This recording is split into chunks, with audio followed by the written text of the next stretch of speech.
Hey, it's Timmy. We are live from our Summer Market 2013, and this is a beautiful part of the show because we're getting to interact with a lot of interesting people doing interesting work, and we have Trevor Thomas here. Trevor, how are you? Doing great. Trevor, my hand is out. Very good to see you. Good to meet you. The interesting thing about Trevor is though he may be doing the Appalachian Trail, the Pacific Crest Trail in 2006. Tell us about going blind. What happened there? Well, 2006 was a tough time for me. I went into the local Vision Works, thought I might need glasses, maybe contact lenses. Right. And lady at Vision Works took one look and said, I got to get you to a specialist really fast. I don't know what you have, but I'm concerned. And that started about a nightmare of 8 months of what became living hell. What they found out is that I have a very, very obscure disease, and I won't say it because it's very, very long, but right. My maculas were killed by my autoimmune system over a period of about 8 months. So essentially the back of your eye where the light Yes. is collected on the retina, that became destroyed. Yeah, that became destroyed, and sad thing was, it's the only thing in the eye that can't be replaced. No stem cell research, nothing like that. You can't have a transplant. So they basically told me, you're going to be blind. We can't tell you how long it's going to take, but prepare yourself. So that was 2006. So in 2006, you have this radical transition. Yes. And you go blind, bilaterally, both eyes, and as they say, through crisis comes opportunity. Yes. So in 2008, you hiked the Appalachian Trail. Yes. And you through hike it. 2,175 miles. And how many days did that take? Took me 6 months and 2 days. When I did the AT, I did it on a wing and a prayer. I had been blind for maybe 13 months and had just recently taught myself how to hike because they won't teach you in O&M school how to do it. And what is O&M school? Oh, I'm sorry. Orientation and mobility. Okay. It's the school that they teach you how to get around as a blind person. How to be a blind how person. to use your Okay. cane. Right. How to primitively navigate things. And they set the bar low there, right? Very, they just very want you to low. get around your house and barely leave your house, perhaps. They want you to be able to get to the mailbox, collect your mail, possibly with the aid of somebody, go around the grocery store, things Right. like that. That's the extent. And so on the Appalachian Trail, how did it work for you if you didn't have Timmy? You don't have a guide dog. Did you work with other individuals? What was the process? I conned my sister into taking me down to Springer, Georgia, and dropping me off. And I waited at the trailhead. I knew I couldn't do it by myself because I wasn't that comfortable, but nobody would hike with me. So I finally found a guy that said he would let me follow him. I said, I won't be any bother. Yeah. I won't be around, you won't even notice me. I just needed to follow him for a little while. And people dropped off the trail, and then I got more comfortable, and I started hiking by myself. I fell a lot. Right. I quit counting at about 3,000. I broke a lot of bones. But as time went on, I started really relying on my hearing, and I do what's called echolocation. I also use leaky trekking poles. So you have two trekking poles. Two trekking poles, And yes. these are these antennae that you're going out and exploring your physical...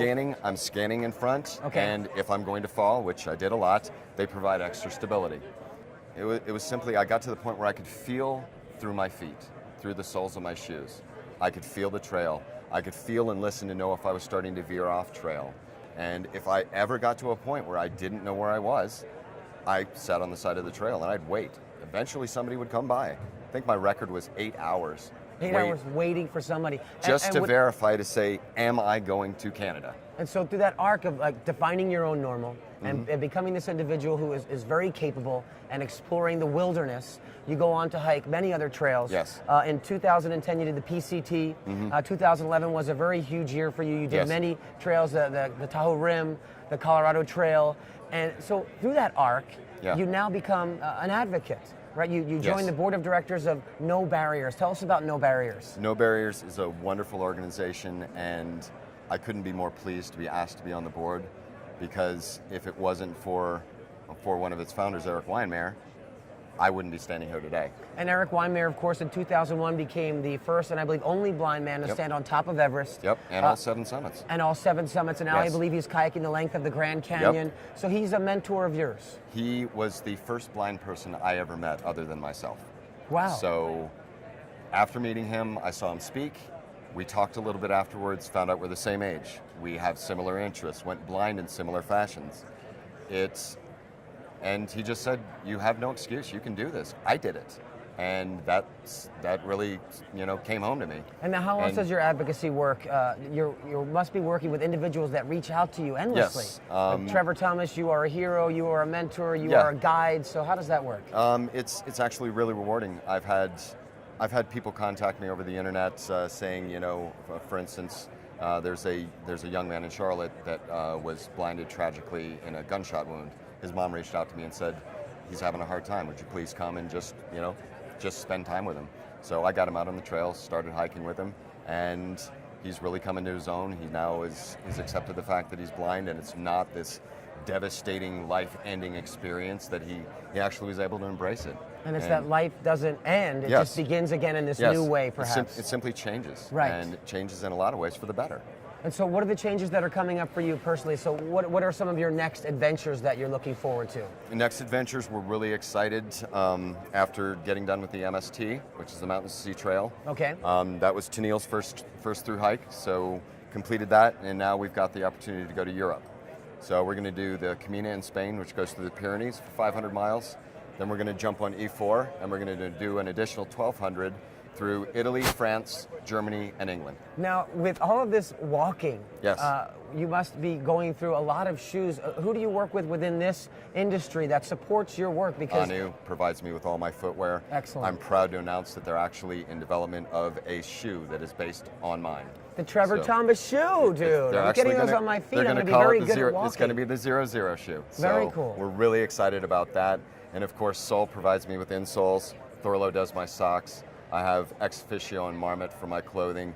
Granite Gear's been supportive since the beginning for my backpacks, and now backpacks for Tennille and all her boots and everything like that. Tennille has her own sponsors from Roughwear. She has Buff. Tennille gets sponsors too, man. Your yeah. dog's doing better than I am. Darn. Exactly. And of course, my most important tool that I have is, of course, Leaky, my trekking poles. I couldn't get down the trail without him. Well, Trevor, my hand is out. Pleasure to meet you, and thanks Pleasure very meeting much you. for being here with us. And for any of those individuals out there watching this, listening to this, learning about you, what would be something that you could share with them? I spend the majority of my life figuring out ways just to show people that things are humanly possible. And then if anybody wants to try it, I tell them, go out, go forth, and be foolish. Yeah, here's the play being the rudder in my life as well. Trevor, pleasure to meet you. This is Timmy O'Neill and Trevor Thomas signing off live from OR.